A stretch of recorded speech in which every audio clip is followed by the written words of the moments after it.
This is lesson 7 of the counseling module, and it deals with probably one of the most important concepts in our whole class, not just in this module. And that's this concept of concreteness and immediacy. Many, many times over the course of the program, you've heard me talk about the importance of putting things in concrete terms. And I want to remind you of what I mean by that. When something is concrete, another way of putting it is that not only is it specific, but it's observable. We can actually, in some cases, or most cases, measure it. For example, there's a difference between a person being upset and seeing or measuring the amount of speaking a person does, or the volume of their voice, or the speaking speed. Those would all be concrete examples of behavior. And that's what concreteness really usually is naming something almost always as a behavior, so that we understand what people are doing, and then we can start to try and identify what it means. So we're going to take that same idea of concreteness that we've worked with all of this time, turning the abstract into the specific, turning feelings and thoughts into behaviors, and that's very similar to what we're going to do here. Whenever a person is doing something in a counseling session that is very vague for us, or ambiguous or unclear, or when they're speaking in generalities or abstractions, we want to get it converted into something that is specific and solid, something that we can agree to. So for example, I'll give you a few examples. A person is talking really quickly in a counseling session and has a very heightened tone of voice. As a counselor, you might not mean if that meant the person was excited, angry, nervous, or under the influence of drugs. But it would be your job when using counseling skills to drill into that and to explore it. So we might literally tell people what we saw them doing, describe the behavior, and then ask the person to help us understand its meaning. Another example might be something a person says verbally, such as, "I've had enough." Well, what does that mean? Does that mean that the person is frustrated? Does that mean that they understand something? Does that mean that they have to leave right now?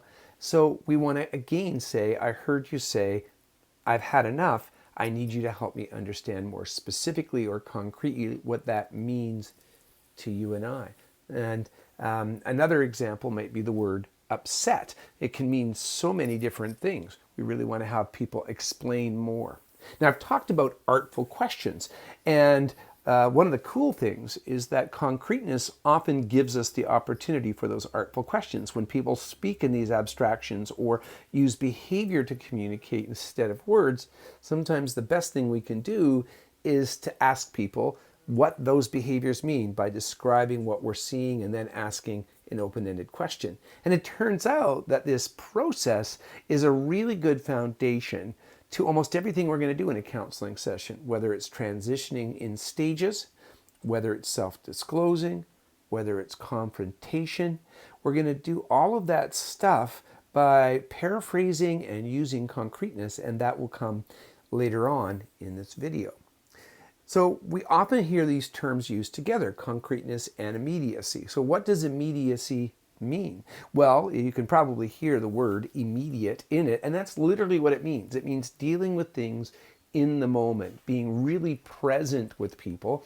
There's an old expression, don't ignore the elephant in the room. And that's kind of what this means, is if a person is saying something or doing something and you're not clear about it, you need to investigate, you need to name it, you need to be able to get to some conclusion or consensus about what they are saying and meaning.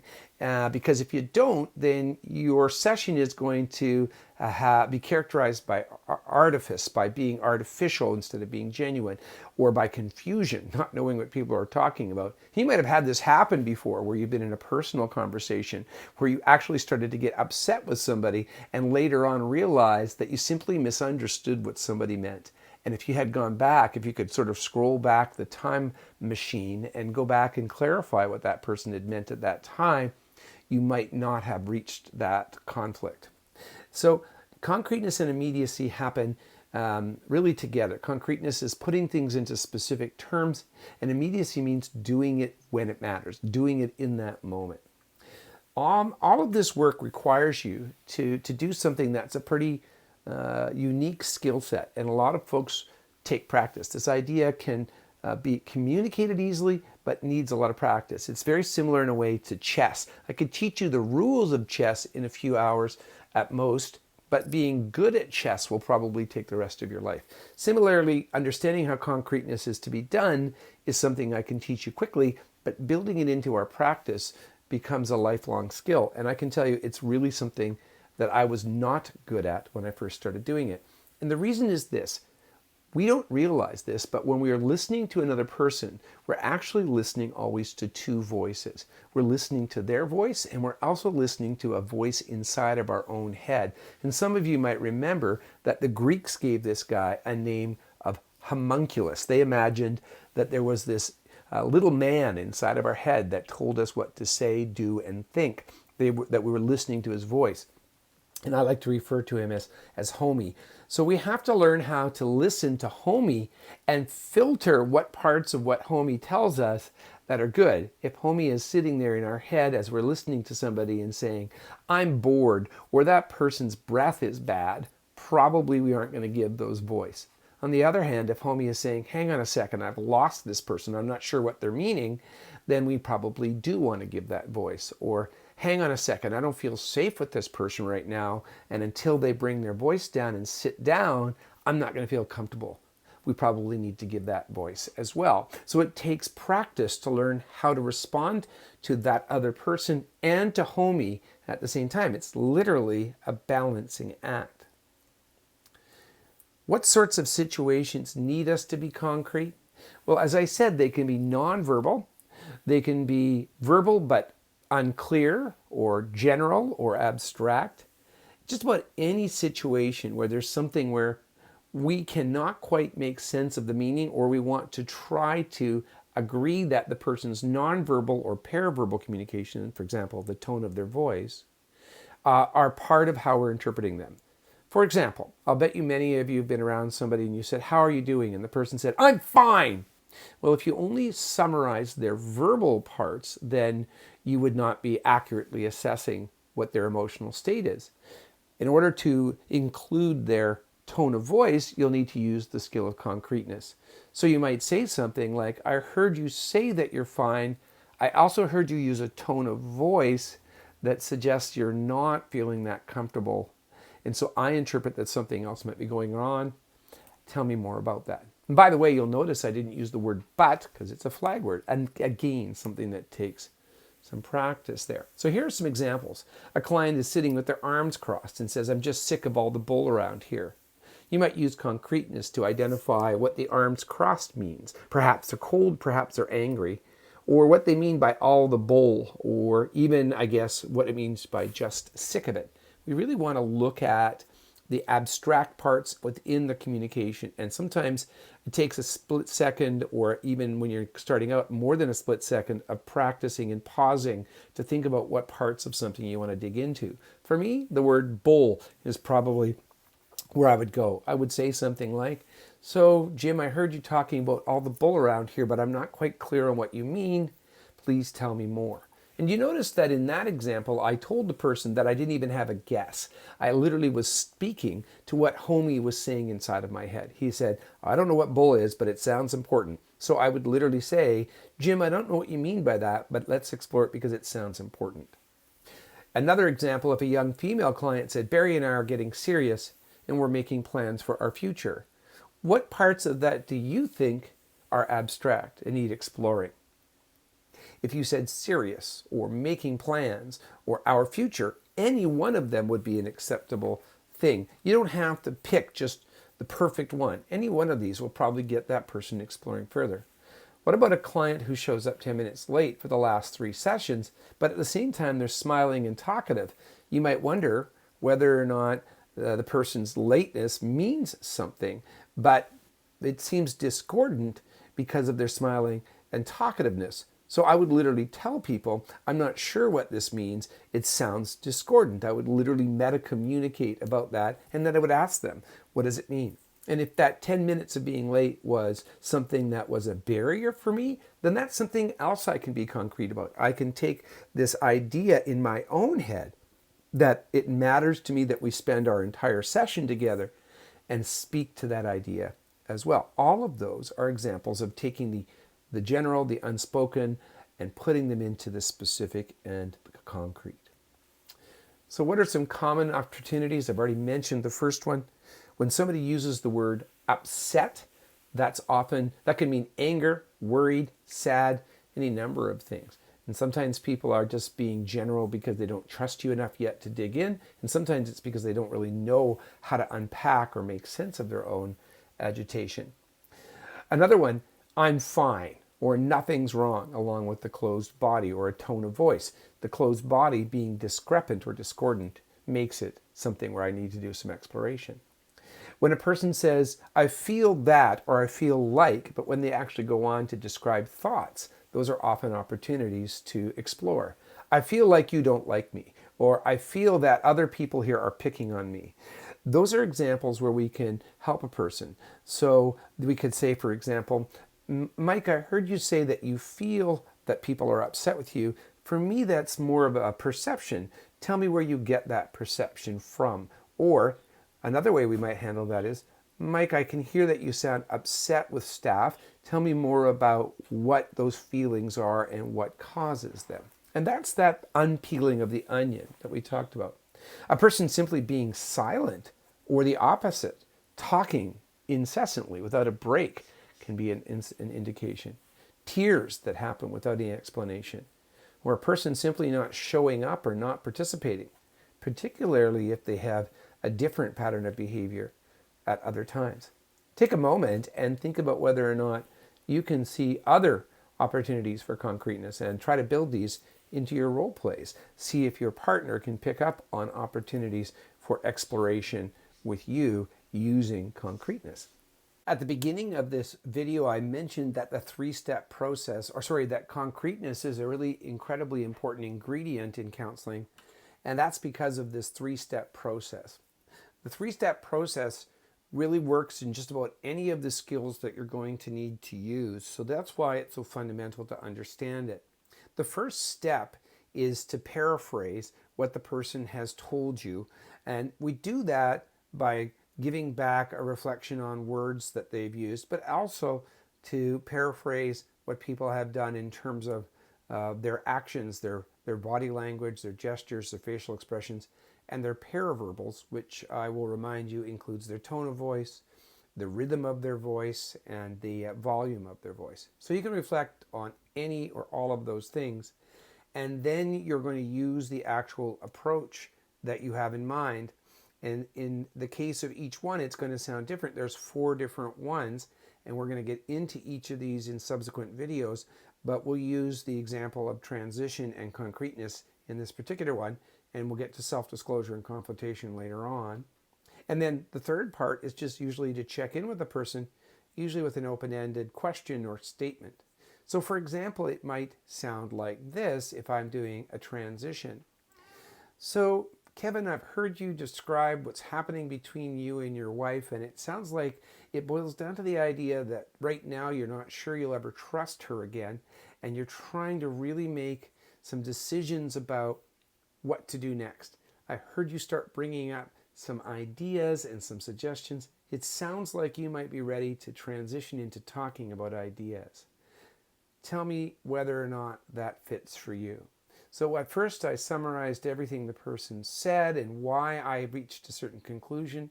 I literally told him aloud that I thought he was ready for a transition into action planning. I used simpler language than that, but that's what I was talking about. And then I said, tell me whether or not that's a fit for you. And you'll notice I didn't just say, am I right? Because that's closed-ended. Let's try it again. Stuart, I hear you talking about the fact that you're really tempted to use drugs again after having gone through so much emotion in your life. But I'm not as clear about what you mean by emotion. I think you might be referring to some of the challenges you've had with your girlfriend, but can you please help me to understand that more concretely? That's concreteness. And I've already built in the question. Help me to understand that. So even though it didn't sound completely like it was in this order, that's what I've done. Let me do it one more time. And again, I'll use concreteness and immediacy. Helen, I heard you say that you've been really dissatisfied with your workplace recently and that you're thinking about quitting. I am not quite sure what you mean by being dissatisfied, and I'd like to see if we can get something more clear or specific there on that. Tell me what you mean by not satisfied. So that's an example. I started by saying what I heard, and often this means identifying back the key words or the key expressions on the person's face or body language. Then I ask them I tell them what I want to do with that, whether it's move to the next stage, whether it's be concrete and get them to be more clear about something, and then I check in. So we'll learn to use that all the time throughout the process. And we'll use it even when we're just getting people to expand further, to have them completely move into the next layer of the onion. That's really what this one is about. So I understood this part, now I'd like to understand the next part. That's another example of it. It might sound like this. So Mark, you've really talked a lot about the way that you have been able to adjust to school emotionally, but it sounds like you're really struggling, and I'm getting the sense that that has more to do with something to do with the academic work. I'm still not completely clear on what part of the school you're having challenges with. Can you help me to understand that? So that's just me getting to another layer of the onion, or getting deeper into the material.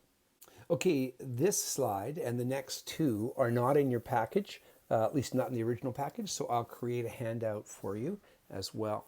How do I use concreteness? It struck me that if it's such an important skill, then I guess I should walk you through it in even more step-by-step format. Well, this is just repeating what's really in your mandatory reading. It's about a 5 or 6 page reading that is from the online readings I sent to you. So this kind of captures them, but you'll want to work through it by looking at the workbook.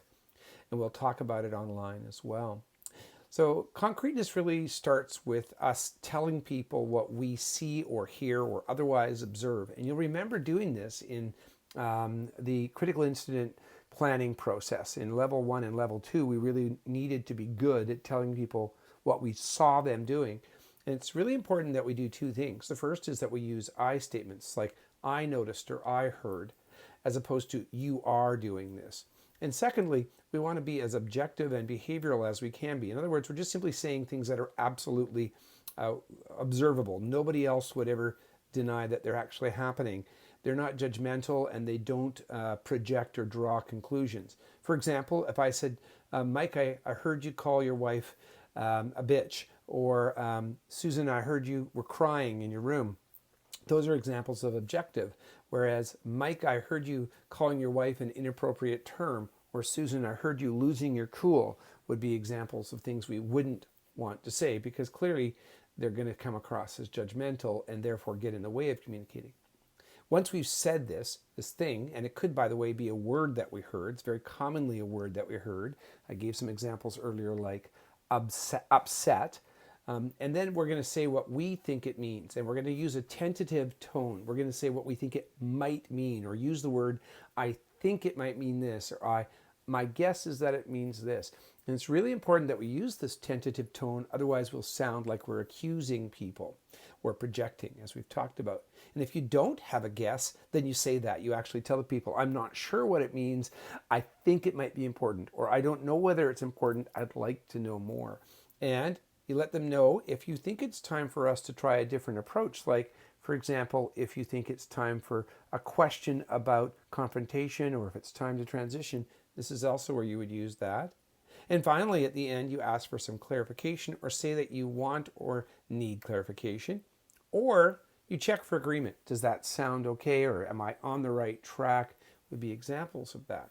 So I've got two examples that are new to the package, and then I've got a couple more slides that are in the package coming up in this video. This one's a pretty by the book one, and it starts off with us telling an individual named Owen that we notice what they're saying. I noticed that you're referring to your friends as your so-called friends. So we're literally quoting him here, and that's very objective. It sounds to me like there's been some sort of disagreement. Notice the tentativeness, notice the word me, because that's an I statement, and letting the person know your perception.